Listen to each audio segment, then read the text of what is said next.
Hello guys, कैसे हैं? I think you all are well. आज मिलते हैं फिर एक नए ब्लॉग में। किसी ने खूब कहा है, कामयाबी उन्हीं को मिलती है, कामयाबी उन्हीं को मिलती है जो जंग में उतर आती है। कहने का तात्पर्य क्या है कि जब सक्सेस हमें चाहिए होती है तो हमको संघर्षों से भी मुकाबला करना पड़ता है। एक और भी बात है, कहते हैं कि कोशिश करने वाले की कभी हार नहीं होती है, और जो वॉच और वेट करते रहती हैं वो हमेशा इस रेस में पीछे हो जाते हैं और बैक हो जाते हैं। अगर आप हमेशा अपने लाइफ में मोटिवेट होंगे, आप अपने जो भी आपका टास्क है उसके पीछे कैरी ऑन करते रहेंगे, तो कोई भी ऐसा नहीं है जो कि आपको अपनी दौड़ में पीछे कर दे।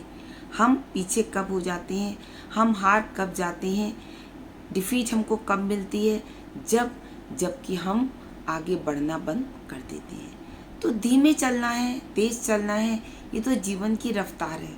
कभी हम सफल होते हैं, कभी असफल होते हैं। कोई ज़रूरी नहीं है कि हमेशा लाइफ में आपको सक्सेस मिले, but we always try to go. जब हम आगे बढ़ते रहते हैं, मुश्किल जब हो जाती है हमारे साथ, अक्सर आप देखिए जीवन में क्या होता है, हमने काम शुरू किया, हमने कोशिश भी की, हम थोड़ा आगे बढ़े, पर किसी ने हमको थोड़ा सा हैरेस कर दिया, या हमारे मन में ही स्वतः ये ख्याल आ गया कि अभी हमारा वक्त नहीं आया, अभी थोड़ी देर हम वेट कर लें। हमेशा याद रखिए कि जो वॉच करते रहते हैं और वेट करते रहते हैं तो कामयाबी उनको उतनी ही मिलती है जितना कि सफल लोग कामयाबी का जश्न मनाकर छोड़ जाते हैं। हमको छोड़ी हुई चीज़ें नहीं चाहिए, हमको लेफ्ट आउट नहीं चाहिए। हमको लाइफ में यदि आगे बढ़ना है, अनवरत रूप से चलना है, तो हमें कहीं ना कहीं अपने आप को जारी रखना पड़ेगा। और उसी जारी रखने की प्रक्रिया में हम बहुत बार हार जाते हैं, हम बहुत बार थक जाते हैं, हम थक कर बैठ जाते हैं और हम ये कोशिश करते हैं कि कोई आए और हमारे अंदर कहीं कोई सक्सेस की थोड़ी सी हमको घंटी बजा दे या हमको झलक दिखला दे कि नहीं, तुम ये करोगे तो तुम निश्चित ही सफल हो जाओगे। सफलता की दोस्तों कोई परिभाषा नहीं है। कोई अपने बिजनेस में 100% सफल है, कोई 90 है, कोई 85 है, कोई 70 है, फिर भी वो खुश है। तो सक्सेस हमेशा तोली नहीं जाती। आपकी सफलता को हम हमेशा एक निश्चित मापदंड से कह नहीं सकते कि ये व्यक्ति जीवन में पूर्ण रूप से सफल हो गया या ये नहीं हुआ। इसके लिए कहीं ना कहीं हमको थोड़ा सा अपने अंदर सुकून भी खोजना पड़ता है। सुकून होना चाहिए हमारे पास, ये ठीक है, पर जीतने का जज्बा हमेशा कायम रहना चाहिए। सुकून में और जज्बे में अंतर है। अगर जज्बा नहीं होगा आपके अंदर, अगर स्पिरिट नहीं होगी, तो क्या होगा, हम बैठ जाएंगे। हम कभी कभी हमको लगेगा अरे हम थक गए, हम हार जाएंगे, अब हमको ये काम नहीं करना है। एक बार करा हमने, once twice thrice, I failed.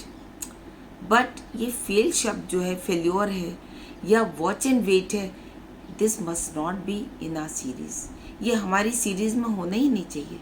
अगर ये आ जाएगा तो जो काम करने की हमारा मूवमेंट है वो कहीं ना कहीं लूज डाउन हो जाएगा। और जब हम लूज़ करने लगेंगे, जब हम मन में कहीं हताशा महसूस करेंगे, तो गाइस हम कैसे सफल हो सकते हैं। और इसके बाद भी अगर हमको ऐसा लगता है कि हम सफल नहीं हो रहे हैं, कहीं ना कहीं डेस्टिनी हमको डिफीट कर रही है, हमारा नसीब हमारा साथ नहीं दे रहा है, तो भी प्रयासों में कहीं कोई कमी नहीं करनी चाहिए। आगे जितनी भी चीज़ें हैं वो सब गॉड के ऊपर छोड़ती हैं। बहुत छोटी सी आपको एक कहानी सुनाऊंगी।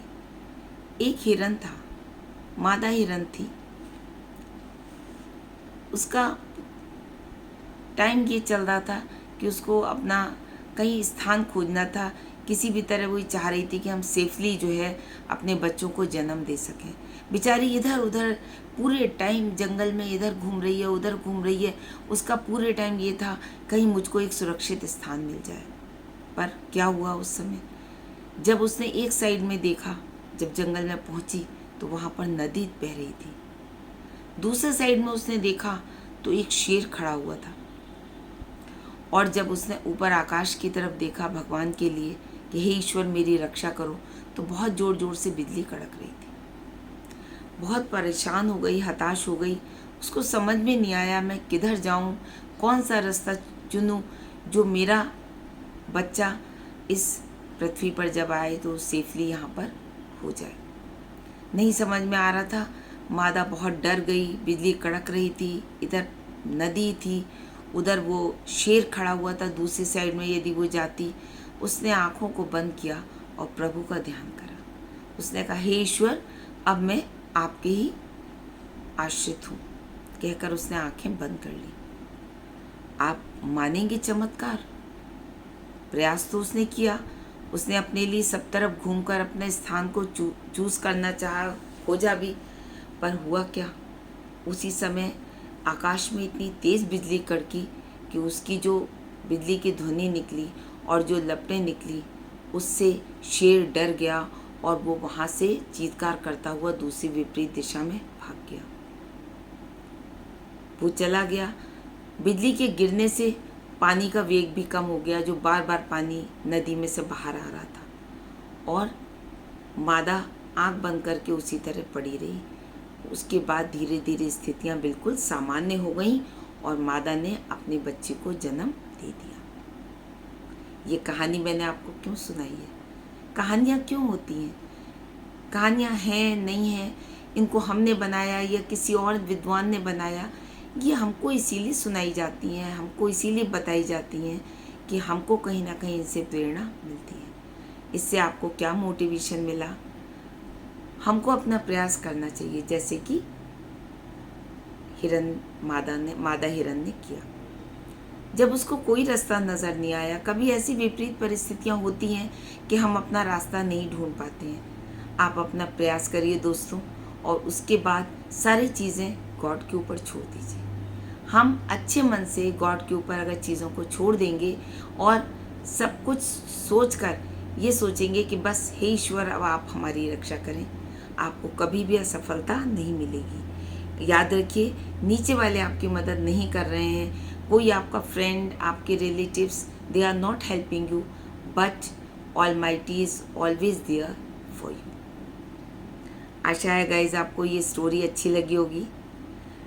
हर ब्लॉग में मैं कोशिश करती हूँ थोड़ा सा कुछ नवीनता लाऊं, कुछ ऐसा हो जिससे कि मेरे व्यूवर्स खुश हों और थोड़ा सा मुझे मोटिवेट करें। आशा करती हूँ आपको स्टोरी बहुत पसंद आई होगी, और पसंद आई है तो आप इसे लाइक करें, शेयर करें, सब्सक्राइब करें। अगले मंडे तक फिर हम वेट करेंगे। Every Wednesday and Monday our stories will come. हम कोशिश करेंगे कि हम स्टोरीज़ के द्वारा आपको मोटिवेट करें, Wednesday and Monday. Till guys, bye bye.